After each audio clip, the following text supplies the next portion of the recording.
This morning, it's my honor and privilege to introduce a very special guest to the congregation.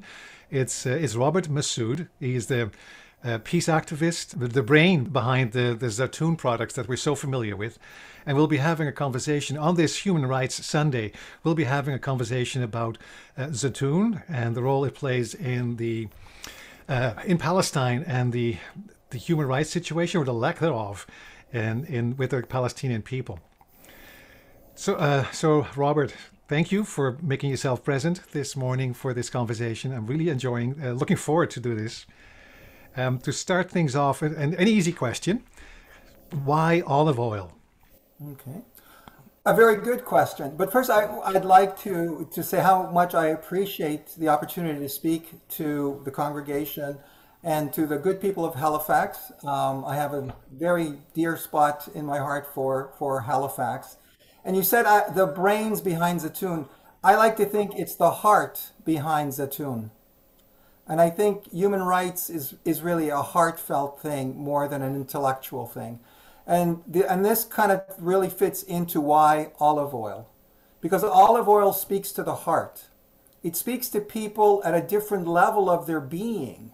It's not an intellectual exchange of images and words.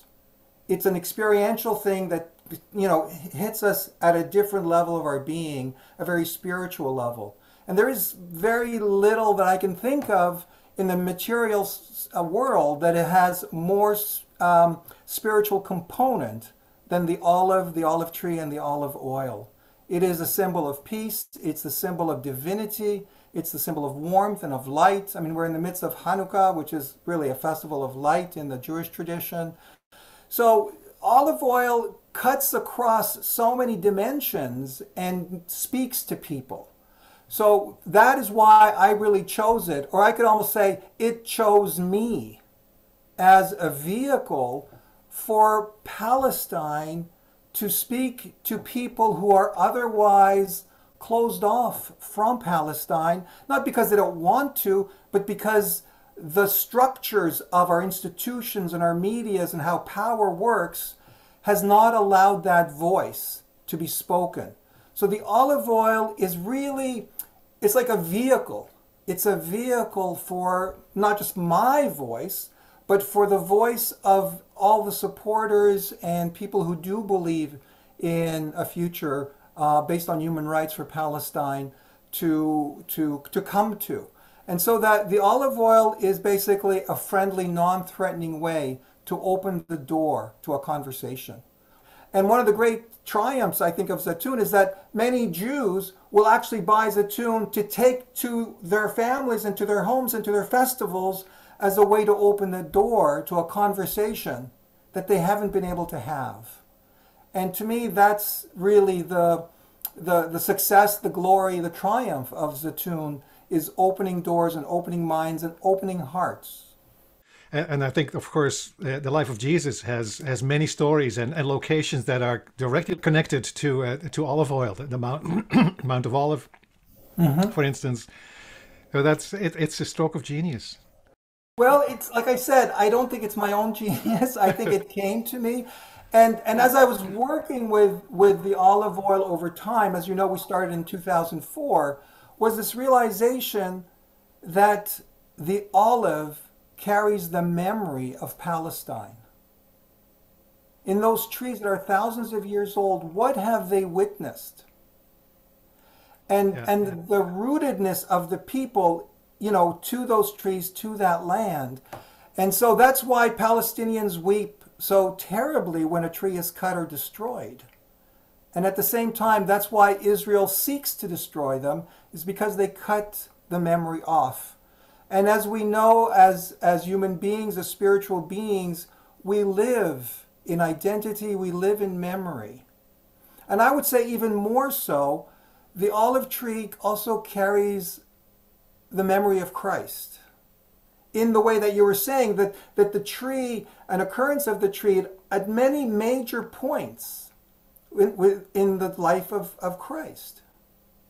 Not just from the beginning to the Last Supper, the olive grove, whether it's the you know, the Gethsemane, and then, you know, the ascension in the Mount of Olives. You know, at each juncture, you see something of the olive tree. So very interesting to me. Yeah, and as of course the very powerful symbol of an olive branch of Yes. peace, and Yeah. not just peace between peoples, but also peace for all of creation and with God. So it Right. is, yeah, a very strong symbol. Yeah. Now you It's a just very mentioned, strong. Zatun and the olive oil is to appeal to everyone, whether they are believers in whatever faith or they're basically agnostics or atheists. You want to bring something that appeals to the broadest range of people in all the various denominations. now you just mentioned you founded Zatun in 2004. That's almost 18 years ago. That's a long time ago. How has it changed over those 18 years, and maybe also how has it changed you? Well, I mean, what's very interesting to me is how little Zatun has changed, actually, in some respects. It has been incredibly consistent in its message and its appeal and how people have come to it. So, of course, there's always new people coming to it, discovering it, sharing it, which is all wonderful.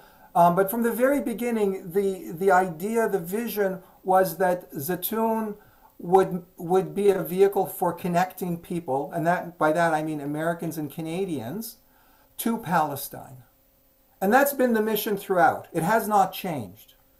And in that way, it's been very consistent. And frankly, we haven't really grown. I mean, we pretty much bring in the same quantity of olive oil. It's not like we've grown tremendously or anything. It's not, and that is not one of our objectives. Our objective is, of course, to touch as many people as we can, but the important thing is the quality of the connection, not the quantity.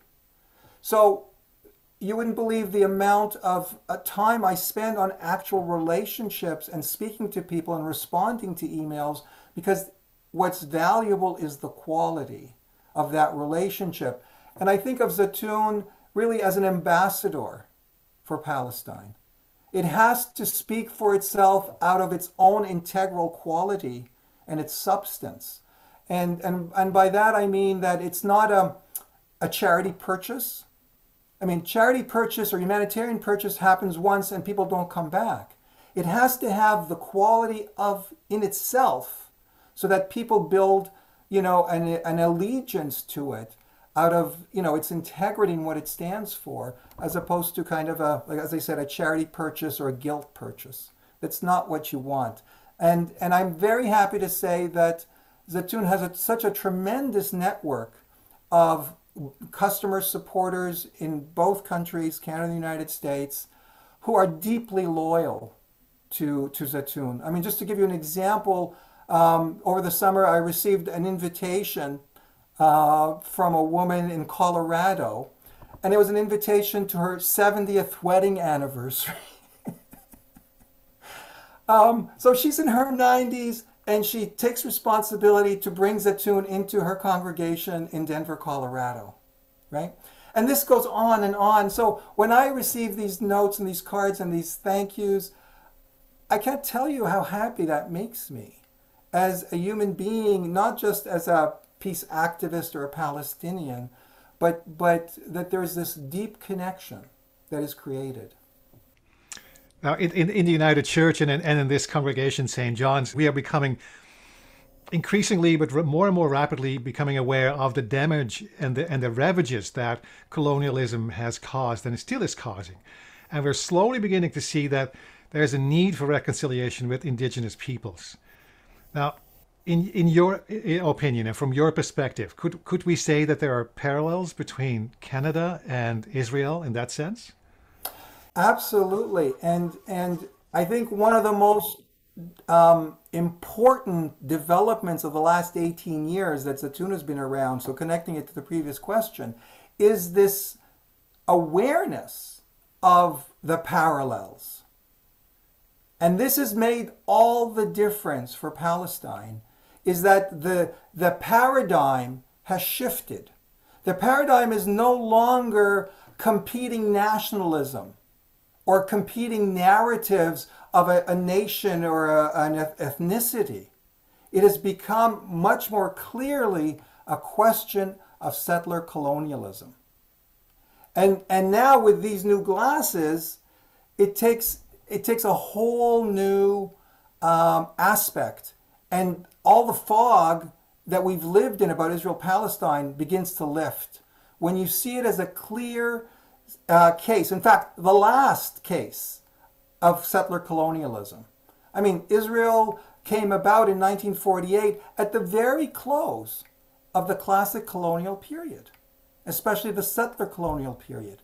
So think about that. I mean, that's very interesting that here we are with the Geneva Conventions, the Declaration of Human Rights, Universal Declaration, and the United Nations. We enter into the last project of settler colonialism.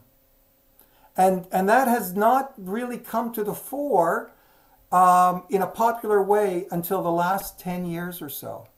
And it's making all the difference because now Canadians are connecting it with Palestine because that's their experience within this Turtle Island perspective. And then with Truth and Reconciliation, all of that is in a way opening people's eyes to the injustice happening in Israel-Palestine. And to me, that is perhaps the single greatest reason for hope, for progress, is that people are connecting it to themselves, to their own situation, for resolution. And so that's one. The other significant reasons for optimism is that people are also understanding or beginning to understand that criticism of Israel is not anti-Semitism, right? So anti-Zionism is not anti-Semitism. And more people are understanding that and willing to stand up to speak about against Israel. So, and then the third part that is also very, very important is that more and more Jews in North America are waking up and saying, this is not my Israel. I do not subscribe to Zionism, political Zionism, perhaps in the same way that my parents did or my grandparents did. And they're standing up. And they have an enormous, valuable and powerful voice and agency, whether it's IJV, Independent Jewish Voices in Canada, or Jewish Voices for Peace in the United States. They have really helped to change the conversation, as they say, about Israel and opposing Israel. So most definitely the parallels with settler colonialism are indeed great. And the way to understand also, I think, colonialism versus settler colonialism, and this is where Palestine is very different than, let's say, South Africa. You brought out South Africa before. The idea around South Africa was really to exploit the black population for the purposes of benefiting the white population. And the whole system in South Africa, including the apartheid, was about facilitating that exploitation. In Palestine, what you have is a situation where you're talking about not exploitation, but replacement. You want to replace the indigenous people with the people who come in. And we see that very, very clearly in the entire history of Zionism in Israel. From the very beginning, it was about creating a Jewish state with a Jewish majority to have a Jewish democracy, or a democracy for Jews. But I think this is a key point that people should keep in mind, that the settler colonialism in Israel is about replacing the indigenous population. And that brings me to give me another thought. In our society, there's this tendency to identify problems as secular because we're not identifying the spiritual roots of the problems that surround us. We quantify things as a humanitarian crisis or a housing crisis or a food crisis, where this is about violence and injustice. I think once churches realize that this is more than that, I think this is a spiritual issue, we should speak up. That's churches. What churches do. They are about spirituality and hopefully also about justice, like real justice. I'm thinking maybe maybe this is a way of for churches to make themselves relevant again, and not popular or fill their seats again, but we have something to say here, and people should listen. We maybe this is even a way of to show what we're really about. Maybe it's even a way to redeem ourselves a tiny little bit. Yeah, absolutely. Absolutely. I think it's very important for churches, whatever denomination, and that includes, Islam and Judaism as well, is to really follow the prophetic message and the prophetic mission. And the mission is not a social mission, it's not a humanitarian mission, it's a spiritual mission. A spiritual mission to seek God, of course, but one of the ways we seek God is to also honor God's, inclination and almost commandment towards justice and towards dignity. And if we don't follow that call, not only do we fail, but we also lose our credibility. We lose our path. We lose our mission. And what I like to say is Palestine is not a humanitarian issue. It's a spiritual issue at one level. At a lower level, it's a political issue. Because it's only at the level of politics guided by justice, guided by human rights, guided by equality before the law, that we can come to a real resolution and a fulfillment of that prophetic message. We're already, let's see, where are we? A good chunk into our conversation. So we unfortunately, I wish we had more time and to look into all the different aspects and angles of this topic, but we need to move towards an end. And well, we'll have a little more time during the presentation on Thursday. Yeah, which was 3 days ago, because we're seeing this on Sunday. If you can wrap your mind around that. Yes. So yes. for my as a last question, we this morning's scripture reading was taken from Ezekiel, the 37th chapter, the famous story of the dry bones and how they're raised to life once God tells Ezekiel, prophesy to them. And I gave the congregation a bit of a background for that reading. And it hit me that this is just what the narrative lectionary gave us for that Sunday, but it's a very fortuitous, from my perspective. I think this is a very fortuitous choice. It really resonates with me. I can see connections there between Ezekiel preaching in a situation where there's hopelessness and despair, and there seems to be only death and dead ends, and God says, "Join me, and I'll show you that it's different." How do you see this story? What, from your perspective? Well, it's really interesting that, as you say, this should be the reading for this Sunday. And for me, it's very difficult because not only do Palestinians have to battle Zionism in Israel, but also the Holy Book. Because a serious problem is for Palestinians the use of the Bible, especially the Old Testament, which is used to rationalize and justify Zionism in Israel. So you see the problem here, because one can look at Ezekiel in a very spiritual way, but one can also take a literal translation and justify, oh yeah, that's why Israel is there. That's what Zionism is all about. And so, and I think this is even the case for the Christian churches who are activists and are, for justice and truth, but they're torn by a conflicting message, at least for some people. So the literal interpretation of the reading is, and to me, unfortunately, and it's seen as that way, certainly in the evangelical churches, is death to Palestine for a greater project. And that is not right. So the prophetic message is one of justice, not one of conquest.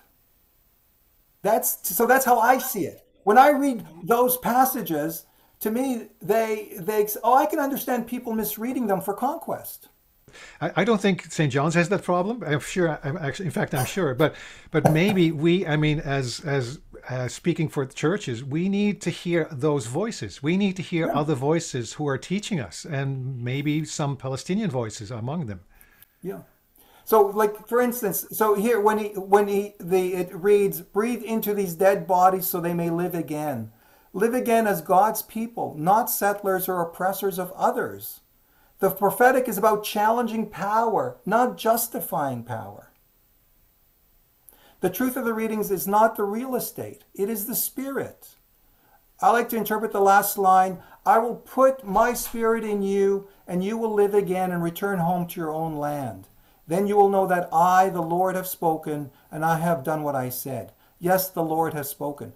So for me, finally, put the spirit of justice and universalism and take out exclusionary and return to the faith in me as my people, not people of a piece of real estate.